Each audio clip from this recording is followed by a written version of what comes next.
What's up, guys? Welcome to the Stats Free Sports channel. Here to bring you a video, give you my reasons why I believe the Atlanta Hawks are better off trading away Trae Young instead of DeJounte Murray, and also why they should have their eyes set on Brandon Ingram this offseason. Let's get into it, guys. So, as we all know, the Hawks won the NBA lottery. They have the right to pick the first player in this year's draft. I believe it will be Alex Sarr. Everyone else believes that as well. Seeing all the mock drafts, seeing all the analysts speak. I have seen some people want the Frenchman, 6'8" Frenchman. Can't really pronounce his name. I'm not gonna lie to you there, but two-way guy, big guy, guard slash forward, 6'8". Like I said, I can't really say his name. Z, ZR. First letter of his name is Z. Last name is R. But I'll definitely say that he's a good secondary option. I think his ceiling is very very high, with the super high. Excuse me, his floor is very very high with the good ceiling as well. But I think Sarr just can't pass on him. And a lot of people I've seen on social media, especially Hawks fans, say, "Oh, that means we're keeping Trae Young now." I don't think so.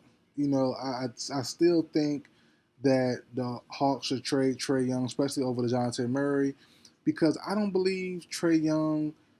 I don't think his play style is conducive to winning. I've been saying that for a while now. Trae Young's been around for a long time. He's been the centerpiece of the Hawks team for a long time now.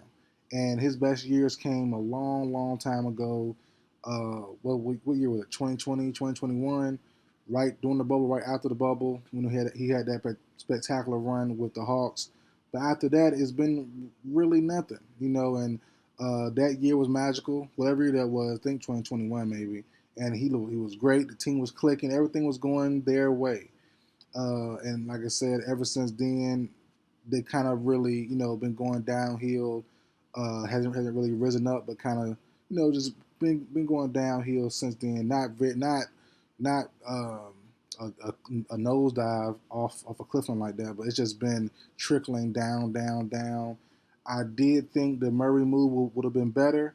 It hasn't really panned out, obviously, but I think Murray is better off for the long run of the Hawks, as well as the fit of the team. Who doesn't need a two-way guard, a two-way perimeter guard that can guard the three to the five? I mean, the three to the one. Who doesn't need that? And that's the thing that to me makes the most sense. And keeping Murray, especially as I said, having an eye for Brandon Ingram, another defensive guy, two-way guy. Not really not a top-notch two-way guy, but he can do both. Give you 20 a night, give you some good defense as well. Pairing him with Sarr, pairing those two with Sarr, that's a ultimate defense. So you're gonna have three guys who gonna give you about 20 a night. Murray probably on the lower end of 20, 18, 17-ish. But Sarr is going to give you pushing 20, and Ingram will probably be the leading scorer for the first couple of years of that trio, 22 plus, 20 plus, something like that. And I think that'll be a devastating team. I don't think they'll be super crazy right off the bat, but I think that's more conducive to winning than having a Trae Young, who, as we all know, defensive liability is going to get blew by. You're going to have to ask for a lot of help defense. And I know Murray. He addressed that himself this season with Murray. His two-way status kind of went up in the air. Fans got on him a little bit early on during the season. He was doing and he finished the year very well offensively, but the defense didn't quite show up with him this year. But as he said, I think he responded on social media. He's had to do more offensively than he's ever done. He's had to do more. He's had to be more aggressive. So that kind of had to pick. I'm gonna do a two-way, or I'm gonna just kind of take off on defense a little bit and then just really burn out on offense. And that's what he's had to do for his team. So it is what it is there. But adding on Ingram, another two-way guy, obviously keeping a guy like Jalen Johnson and some of those young guys there, and then bringing on Sarr, that's just gonna be like that's gonna let him be able to, okay, I have a more consistent offensive weapon in Brandon Ingram. I have a big man that can do it all. He's still progressing. He's not Wembanyama right off the bat. As far as popping threes and his shooting touch, but he can shoot a little bit at a pretty decent clip for right now. We'll see how I carry over, but Um, excuse the noise. I'm watching the Boston and Cleveland finish up here. I've been to turn it down. Sorry, sorry about that being a little loud. But Sarr, he's working on that. But that will probably come in a year or two or three after being in the league. So, but I think Murray serves as a very strong number two or a super duper strong number three option. Depends on how you view Sarr coming out in the NBA right away. So I really like the idea of getting Sar, then trading away Trae Young to the Pelicans, nowhere else, because you have rumors out there now. And the funny thing is, I did a video about a month and a half ago now, saying that Greg Popovich and the Spurs do not want Trae Young. Now the rumors is, which it could be false, but now the rumors is that Victor Wembanyama is intrigued, quote unquote, intrigued to play with Trae Young now. Uh, I still don't love the fit. Same thing. As staying with the Hawks. Trae Young is not conducive to the winning. Yeah, the pick and pop with Victor would be great. Yeah, he loves to find big men. He's great with alley oop. Unlike Trey Jones, who we definitely can look at a side eye this past season. He would not want to get the ball to Vic the way it seemed like. Should have been easy layups. Some of those passes that should have been there for Wembayama just wasn't there from the point guard Trey Jones. So I think Young will definitely give him those, no doubt about it. But at the end all be all, I really don't think they should go after Young. He's just not an overall good floor general in my opinion. I would prefer DeJounte Murray, D'Angelo Russell, as I said in that video, so I'm not going into detail there. But it makes sense, kind of, sort of, to get Trae Young if you're the Spurs.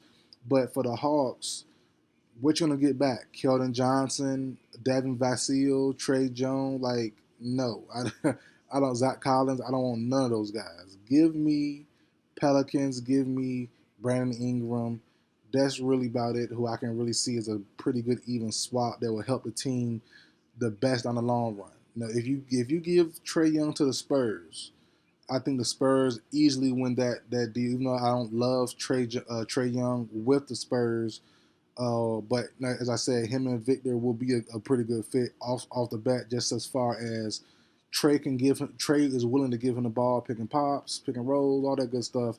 He's going to give him the ball in pretty good spots and give him a better chance to win than he did this year with Trae Jones and some of those guys feeding him the ball in San Antonio. So, but as I said, the Hawks trading Trae Young to the Spurs. The best you're going to get back is Keldon Johnson or Devin Vassell. There's none really right home to, or right home about Keldon Johnson, DeJounte Murray and Sarr, or Brandon Ingram, DeJounte Murray and Sarr. It's not even close. And I like Keldon Johnson a whole lot. I think he's kind of in and out of doghouse, not doghouse, but kind of in and out of favor of Greg Popovich. For whatever reason, he'll start sometimes, be on the bench, six man, whatever. But overall, I think he's a very good player. Solid, well, not very good, but he's solid. Come out of Kentucky a while ago now. I think he's definitely panned out how I thought he would be. A starter on a decent team, maybe a six man off the bench on a contending team, something like that. Spark plug, can pop a three, okay on defense, but really an offensive guy. And bringing him with the Hawks instead of Ingram to me would be a travesty. It really would be. So if that's the case, you might as well keep Trae Young, trade away Murray, and get the other kid, the French two-way guy, ZR. I'm sticking with him. So to stick with that name there. So yeah, man. I don't really see any other great fit for Trae Young. You can say the Magic, but no, I don't love that fit either. Pairing him with Paulo.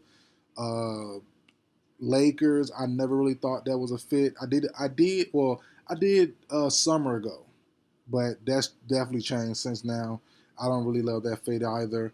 So he's like, I don't really know where he goes. If Trae Young is traded, I think the Pelicans, I think they're kind of tired slash kind of overstocked. Tired of Brandon Ingram as far as injuries. Then stuff like that. But also they have Trey Murphy, they have Herb Jones. It's like we're stocked up pretty well with players and picks. So it's like we don't really need another injury star. We already have Zion who has that mantle. Who played well this year, played very very well. Just couldn't stay healthy when they really need him. Ingram came back for the playoffs. Came back for the play-in time around that area, but didn't really pan out for them there either. But overall, I just think Trae Young is kind of done in Atlanta, and the same for Ingram for different reasons too. But it just makes sense for both of those guys to get a new home, get a new start, and having Trae with CJ McCollum, Herb Jones, Trey Murphy, Zion. I think that's formidable. It's still not a contender team in my opinion. I think the Pelicans would be better off with Donovan Mitchell, but I don't know if Mitchell's traded this offseason. We have to see there, but. I think Mitchell is kind of the prized possession this offseason. Just depends on if he is moved, or even Devin Booker, obviously, if he is moved as well. I think he's even better than all those guys, but we'll see if Booker is actually moved on from. I think he will be. Suns fans tell me no, so we'll see. But I think Trae Young falls in falls to about third, fourth, fifth place behind the possibility of KD, Booker, Mitchell, a couple other guys, even Murray. And I think Murray, he's not a better player than Young, but I say overall, obviously, adding on defense, he's a better player. But offensively, when Young is on, he's definitely on fire, and it's tough for Murray to compete. But it's not that far off offensively. But you bring in a two-way piece that Murray is you can definitely say Murray brings more impact than Trae Young does. So, but we'll see how it goes, man. Even Cat, throw in Cat as well. Cat could be a trade piece depending on how the Timberwolves season ends. So, I have a lot of those players over Trae Young in my personal trade options, trade list ranking. 1 through 10. Trae Young is on the bottom half because that no defense really ends it for me. That hurts his stock for me, in my opinion. On if my team wanted to trade for him, which I'm a Miami Heat guy, if we did need him, I wouldn't want him. I would get Murray, because he brings you both sides of the ball. So we'll see where he goes if he is moved.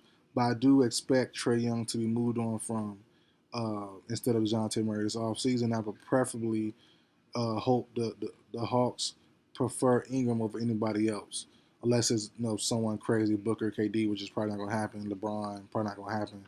But if you can get Brandon Ingram for Trae Young, to and a couple other little ancillary pieces, that's great. But going Trae Young to the Spurs for Keldon Johnson or Vasil plus picks plus Trey Jones plus Zach Collins, no, I would absolutely hate that. I really would. So, but we'll see where it goes, guys. That's it for the video. Like, share, comment, subscribe. I will see you guys next time.